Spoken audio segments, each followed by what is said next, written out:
Okay, well, we're back. My husband finished drying all of the corn. Now what we were doing was we were having a little heated discussion, if you could call that a heated discussion, on how we're going to proceed with this. One of the recipes suggested wrapping it in saran wrap, then putting it in a freezer bag and putting it in the freezer.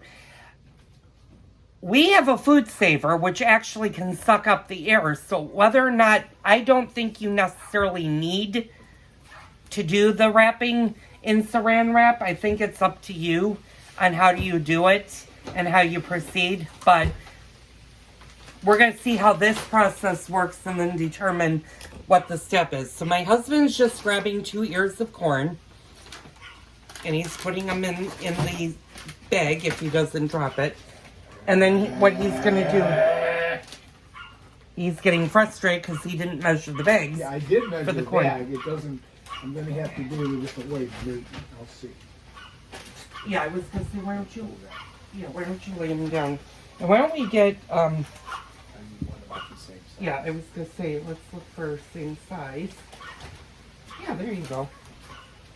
Okay, sorry, I was in the way. So he's gonna process this.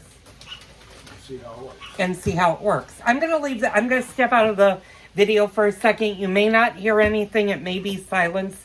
You're gonna see how he's doing this. He may explain something. I'll be right back. All right,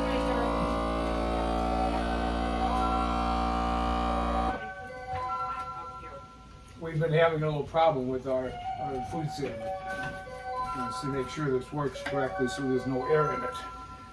Yeah, we've been having problems. This is an old food saver, and when I mean old, it's a couple of years old, but it has been used continuously, so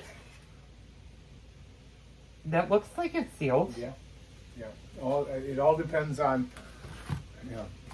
I you guess can- it doesn't like pork chops. Okay, like this. Either that or you haven't. Maybe it's the bone in the pork chops that's not liking. So my husband's going to do the rest of these. This is what they're going to look like. And again, you're just going to put these in the freezer and use them as needed in the wintertime. So this concludes the corn part of the video. Stay tuned for the next Cooking with Joel video. Don't forget to hit the like button, the subscribe button, and the comment button. And we're going to get right into our next video in a few minutes. So stay tuned for that. Okay, I'm back, and hopefully my husband doesn't swear. The one thing you do want to do if you're using food savers is make sure you write the month, the day, and the year that you've sucked up your corn. Now, like I said, this is the first season that I have done this. But if I do buy more corn and suck it up, you want to use the older dates first.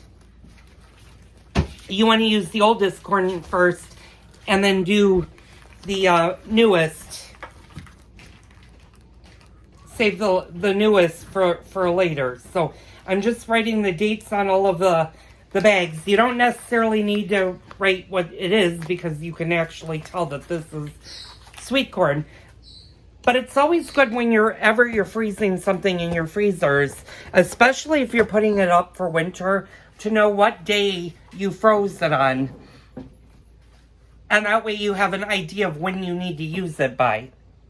So make sure you do that for anything you freeze. My husband's going to do the rest of this corn.